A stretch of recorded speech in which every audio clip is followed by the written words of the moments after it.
que hemos tenido en notas durante esta semana y la historia que nos asiste y nos da conocimiento y nos da esperanza de cambiar a este México, a un proyecto distinto de nación en el cual tengamos una gran familia mexicana que apoyemos y que demos nuestro esfuerzo y nuestro trabajo. Yo trabajo por México.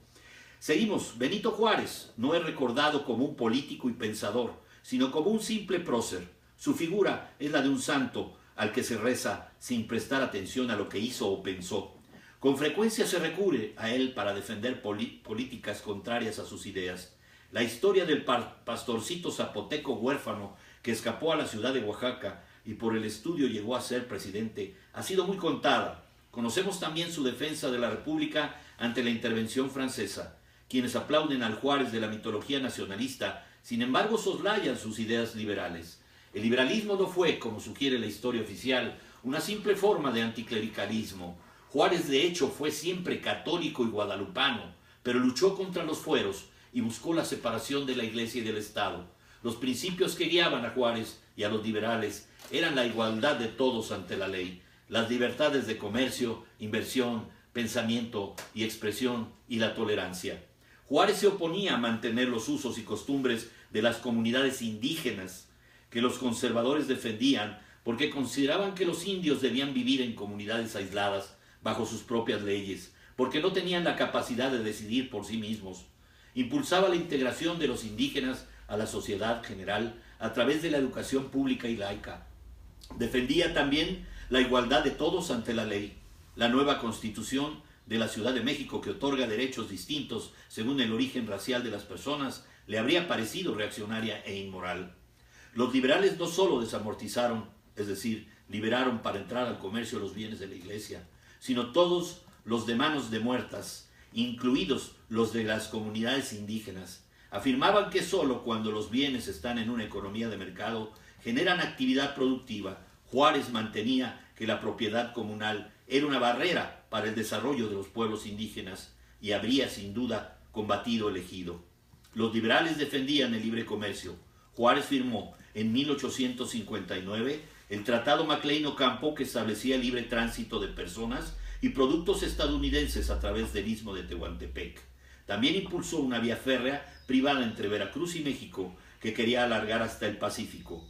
La Constitución Liberal de 1857 asumía la propiedad privada como un principio fundamental y rechazaba la idea conservadora de que el gobierno, el monarca, es el dueño original de todas las tierras y aguas. Le habría parecido inaceptable que la Constitución de 1917 retomara ese viejo principio monárquico. Ya platicamos ayer de las trabas que se pusieron, de los candados que se pusieron en la Constitución del 17 para darle lugar al monarca sexenal. Es difícil saber qué tanto habría avanzado México si Juárez hubiera tenido más tiempo para impulsar la agenda liberal. Juárez llegó a la presidencia de manera fortuita en diciembre de 1857 porque era presidente de la Suprema Corte a la renuncia de Ignacio Comonfort. Pero los conservadores no lo reconocieron nunca y nombraron a sus propios gobernantes. Juárez fue un presidente itinerante y sin poder entre 1858 y 1861. Durante la Guerra de los 3 Años y entre 1863 y 1867 en la intervención francesa, su primera elección formal como presidente tuvo lugar apenas en 1868 y la segunda en 1871, pero falleció un año después. Si Juárez hubiera tenido más tiempo, quizá habría encauzado al país por la vía liberal. Hoy no sería ensalzado por los reaccionarios que se dicen progresistas, pero tendríamos un país más libre y quizá más próspero. Gracias, Uriel Mendoza, amigo del asesor, mucho gusto, gracias por tus comentarios. Carmen Suárez, muchas gracias. Grace, muchas gracias de estar conmigo y estar escuchando lo que son las notas importantes, la historia que se nos revierte 211 años después con Juárez y 23 años después de la muerte de Luis Donaldo Colosio. Y tenemos, por supuesto, el dolor que nos causa el atentado terrorista el día de ayer en Londres, en el corazón de Westminster. Desgraciadamente hay 5 muertos hasta la fecha, hasta el momento. Son 40 los heridos que después de que el jefe de la unidad antiterrorista de la policía de Londres, Mark Rowley, informó que suman 5 los muertos en el atentado frente al Parlamento británico, incluido el atacante abatido por las fuerzas de seguridad. Rowley indicó que la cifra total de heridos es de 40 después de que esta tarde un hombre, es decir, ayer, lanzara su vehículo contra la gente que caminaba por el puente de Westminster y acuchillara después a un policía. Además, Rowley dio a conocer la identidad del policía asesinado, era Keith Palmer, de 48 años de edad, quien había servido durante 15 años a la institución. El agente se negó a dar datos sobre la identidad del atacante. Por supuesto que todos, incluido Trump, están pensando pues que era un árabe, como de costumbre. Gracias, Grace Morales, te saludo con mucho gusto. Pero después de esto tenemos, por supuesto, aquí notas importantes. Voy a tener a los 20 minutos casi, les tengo un trabajo realizado por la ONU, hablando de las enfermedades que aquejan y que nos causan la muerte, en muchos de los casos, a raíz de este informe que nos envía la ONU y que tomamos incluso la inscripción de ella como tema principal acerca de las 10 enfermedades o las 10 principales causas de defunción en el mundo según la OMS. Aquí le pido por favor a producción que si nos pone el mundo, ya hablamos acerca de Londres, de la tragedia de Londres y de pues lamentables hechos y acontecimientos a los que no nos podemos acostumbrar en este trabajo. Todos los días es para nosotros sorpresa y nos unimos en duelo a los deudos que pierden a sus personitas, a sus gentes que tanto aman y tanto quieren. Son amigos, son hermanos, son parientes, muchos turistas, por supuesto, en esa zona de Westminster, que es el corazón principal de Londres en la Gran Bretaña. Entonces decía yo que estas 10 principales causas de defunción en el mundo, tenemos aquí el cuidado que debemos de tener de nuestro planeta, por supuesto de las personas, y dice, las principales causas de mortalidad en el mundo son la cardiopatía isquémica y el accidente cerebrovascular, quiere decir los infartos y los derrames cerebrales. De los 56.4 millones de defunciones registradas en el mundo, les voy a repetir el dato, 56.4 millones de defunciones registradas en el mundo en 2015, más de la mitad, el 54%, fueron consecuencia de las 10 causas que se indican a continuación, según datos de la Organización Mundial de la Salud. Esta información es fresca, es de un estudio de 2015 y se hace a través de un comunicado, el cual compartimos con todos ustedes con mucho gusto. El Alzheimer sustituye al VIH en el top 10 de la mortalidad mundial.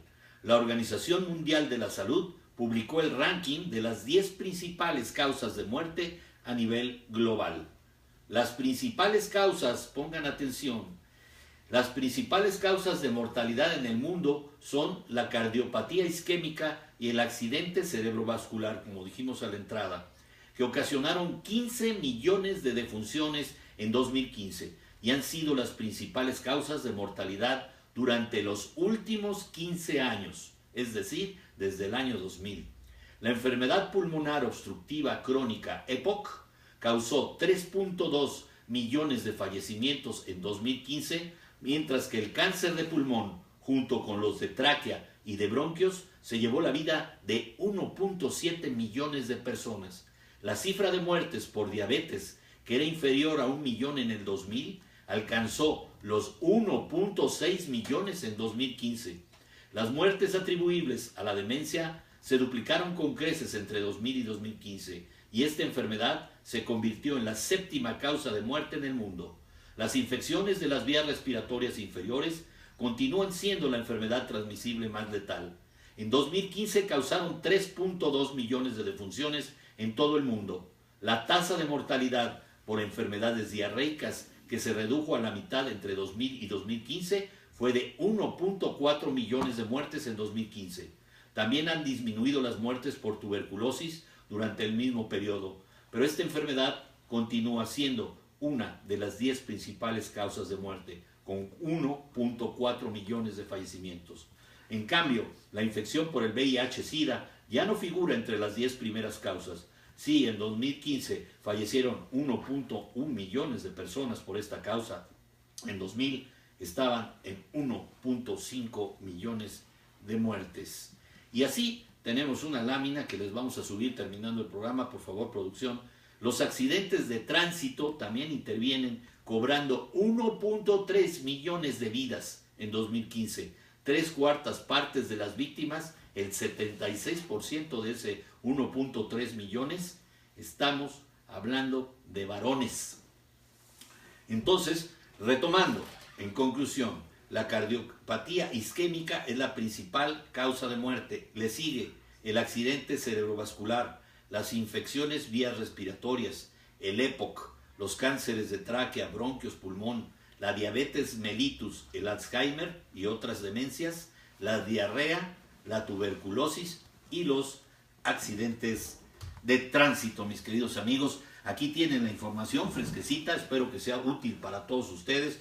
Yoizul Poifit, abogado 700, mucho gusto en saludarlos. Despido el programa con todo cariño. Los espero el próximo lunes en El Guiso. 3 entregas tendremos la semana que entra, primero Dios, si así es posible. Estaremos con ustedes como siempre, con mucho cariño, esperando su compañía y sobre todo, no nos dejen de visitar en la página familiamexico.org. México va acentuado, no se nos olvide, y los espero con sus comentarios aquí directamente si gustan en mi mail miguelarmandovalencial@rodasaseguros.net. A sus órdenes. Su amigo Armando Valencia se despide con todo cariño de ustedes, esperándolos para el próximo lunes. Gracias por su atención. Chao. Hasta la próxima. Un fuerte abrazo.